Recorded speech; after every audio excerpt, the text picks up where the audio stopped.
समय की बात है। एक घने जंगल में एक चालाक लोमड़ी रहती थी। उसका नाम लाली था। लाली अपनी चतुराई के लिए प्रसिद्ध थी।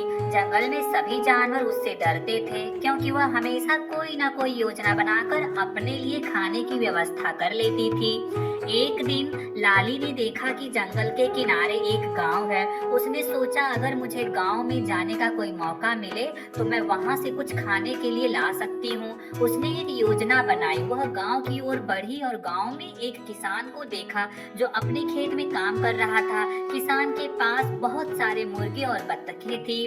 लाली ने सोचा, अगर मैं किसी तरह से किसान को अपनी बातों में उलझा दूं तो मैं उसके मुर्गों में से एक या दो लेकर भाग सकती हूँ। उसने किसान के पास जाकर कहा, नमस्ते किसान भाई, मैंने सुना है कि आपकी फसल बहुत अच्छी हो गई है। किसान ने गर्व से कहा, हाँ मेरी फसल बहुत अच्छी है, लेकिन तुम कौन हो? मैं तो बस जंगल में रहने वाली एक साधारण लोमड़ी हूँ। मैं तुम्हें सलाह देने आई हूँ। अगर तुम अपने खेत की देखभाल नहीं करोगे तो कोई जानवर तुम्हारी फसल चुरा ले जाएगा। लाली ने चालाकी से कहा। किसान ने सोचा, लोमड़ी सही कह रही है, मुझे अपने खेत का ध्यान रखना चाहिए। उसने अपनी नजर खेत पर टिकाई और लाली की बातचीत में उलझा रहा। इस बीच लाली ने धीरे से खेत की ओर बढ़ना शुरू किया। उसने देखा कि खेत में कई मुर्गे चहक रहे थे। जैसे ही किसान ने अपने ध्यान को खेत की ओर लगाया, लाली ने एक मुर्गा उठाया और दौड़ पड़ी जंगल की तरफ। जब किसान ने यह देखा तो उसने चिल्लाना शुरू किया, हे भगवान, लोमड़ी मेरे मुर्गे चुरा ले गई।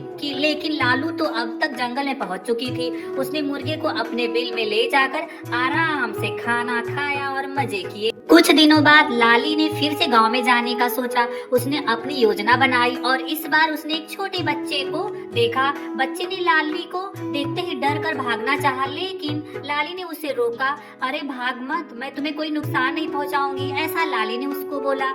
बच्चा थोड़ा हिचकिचाया, लेकिन फिर भी लाली की बातों में आ गया। लाली ने बच्चे से कहा, क्या तुम जानते हो कि तुम्हारे घर के पास वाले जंगल में बड़ा खजाना छिपा है? अगर तुम खजाना निकालने में मेरी मदद करोगे तो मैं तुम्हें उसका कुछ हिस्सा दे दूंगी।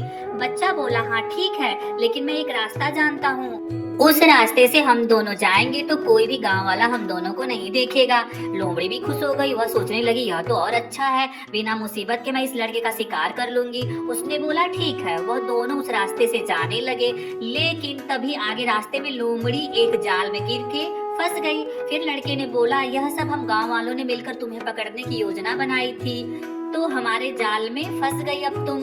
गांव वालों ने लोमड़ी को पकड़ के उसको एक बड़ी सी खाई में फेंक दिया, जिससे लोमड़ी की मृत्यु हो गई। इस कहानी से हमें यह सीख मिलती है कि चालाकी से भले ही कुछ समय के लिए लाभ हो सकता है, लेकिन हम अपनी चालाकी का यूज अगर गलत काम में करेंगे तो उसका परिणाम भी हमें एक दिन गलत ही भुगतना पड़ेगा।